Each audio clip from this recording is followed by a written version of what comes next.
Turns out, the best Resident Evil games aren't always the ones that scared me the most, and that took me a while to admit. I'm Alice, and I went through everything from mansion classics to the newest release, chasing what actually holds up on PS5. Let's get into the full list. Starting things off at number 1 is Resident Evil 4 Remake, and honestly, this thing might be the most complete horror action game Capcom has ever shipped. The village opening still gives me chills every single time I replay it. The parry system makes combat feel tense instead of button mashing, and Leon's writing is somehow both funnier and darker than the original. Before we get further into the list, quick favor, smash that like button, hit subscribe if you're new here, and drop your favorite Resident Evil game in the comments. I read all of them. Everything from Ashley escort sections to the merchant's shop just feels tighter here. And honestly, I think this remake might age even better than RE2's. Number 2 brings us to Resident Evil Village, a game that somehow blends gothic castle horror with full-blown action set pieces without ever feeling messy. Lady Dimitrescu got all the internet attention, sure, but the werewolf village and the dollhouse sections genuinely creeped me out more. Ethan's story wraps up in a way that actually respects RE7 fans. The pacing shifts constantly, which keeps things fresh across a full playthrough. It's easily one of the most replayable entries, and I still boot it up just to mess around in Mercenaries mode sometimes. Sliding into number 3, Resident Evil 2 Remake basically reinvented what a survival horror remake could look like back in 2019. Raccoon City Police Station feels like its own character, dense, claustrophobic, and genuinely dangerous once Mr. X starts stumping around. Claire and Leon's campaigns give you real reasons to replay it twice. The inventory management forces smart decisions instead of hoarding everything. I still think this might be the scariest game on this entire list.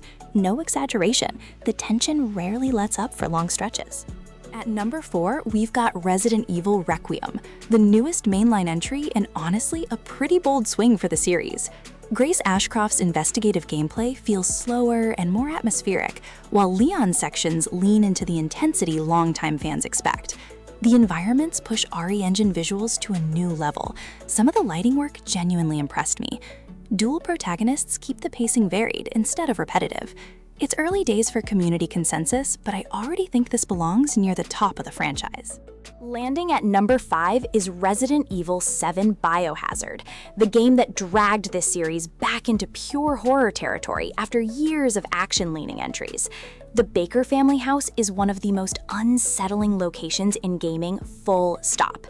First-person perspective makes every encounter feel personal and vulnerable. Jack Baker chasing you through narrow hallways still stresses me out on replays. This one earned back a lot of trust from horror purists, and I respect Capcom for taking that risk. Number 6 is Resident Evil 3 Remake, a shorter but faster-paced companion to RE2 that trades some length for relentless momentum. Nemesis chasing you across the city creates constant pressure that never really lets you settle in. Jill's dodge mechanic makes combat feel more mobile than most entries. Some fans wanted more content added compared to the original, and honestly, that criticism is fair. Still, the atmosphere and set pieces make it worth playing, even if it's over quicker than you'd expect. At number 7 sits Resident Evil 5, a game that leaned hard into co-op action alongside Chris Redfield and Sheva in Africa. It's less scary than earlier entries, more shooting gallery than survival horror, honestly, but the boss fights are genuinely memorable. Playing this with a friend completely changes the experience for the better. Mercenaries mode alone gave this game insane replay value for years. It's a divisive entry among purists, but I still had a great time revisiting it. Number 8 brings Resident Evil 6, probably the most polarizing mainline game in the entire franchise among longtime fans. 4 campaigns intertwine across different characters and tones, which sounds cool but stretches the pacing pretty thin at times. Leon's story leans horror, while Chris and Jake go full action movie. It's overstuffed, sure, but there's a lot of content packed in here. I actually think it gets unfairly hated on more than it deserves these days. At number 9, Resident Evil Revelations 2 quietly became one of the better episodic horror experiments Capcom has released. Claire and Barry both get their own storylines, split across 4 episodes with genuinely creepy environments. Co-op support companions add a puzzle element most RE games skip entirely. it never got the marketing push of mainline entries, which feels like a shame, honestly. This one deserves way more attention than it usually gets from casual fans. Number 10 is the original Resident Evil Revelations, set almost entirely aboard a mysterious ghost ship called the Queen Zenobia. Jill and Parker investigating flooded corridors creates a tight, claustrophobic horror loop that holds up surprisingly well. The Genesis scanner adds a light exploration mechanic between combat sections. It bridges the gap between RE4 and RE5 tonally in an interesting way. Underrated pick here, and one I think deserves a proper modern remake, honestly. At number 11, Resident Evil HD Remaster brings the original Mansion incident back with sharper visuals and fixed camera angles intact. Spencer Mansion remains one of gaming's most iconic horror settings, full of puzzles and backtracking tension. Limited saves and inventory space force genuinely careful decision-making throughout. It's old school in every sense, and some players will bounce off the pacing. Still, this is essential history for understanding where the entire franchise even started. Number 12 is Resident Evil 0 HD Remaster, a prequel following Rebecca Chambers and Billy Cohen through a stranded train and mansion. The partner swap mechanic lets you control both characters, which changes puzzle solving in a pretty unique way. No item boxes here means inventory management gets brutally strict fast. It's slower paced than most entries on this list. Not everyone's favorite, but the atmosphere and setting designs still hold up nicely today. At number 13, Resident Evil 4 Ultimate HD Edition preserves the original 2005 masterpiece that basically redefined third-person action horror forever. The Ganados Village ambush remains one of gaming's most iconic opening sequences ever made. Leon's dry humor and the merchant's shop create a tone unlike anything before it. This version runs smoother on modern hardware than you'd expect.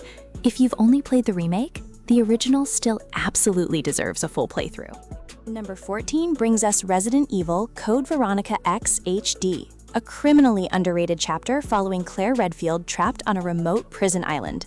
Alfred Ashford's unsettling presence makes this one of the creepiest antagonists in the series. Full 3D environments were a big technical leap at the time of release. It connects Umbrella lore threads that later games barely touch again. Longtime fans consider this a hidden gem, and honestly, I completely agree with that take. At number 15, Resident Evil Village Gold Edition bundles the base game with the Winter's expansion, including Shadows of Rose and extra Mercenaries content. Rose's story, set years after Village, adds a genuinely emotional new layer to Ethan's ending. The Trauma Pack VR content is a nice bonus if you own a PSVR 2 headset.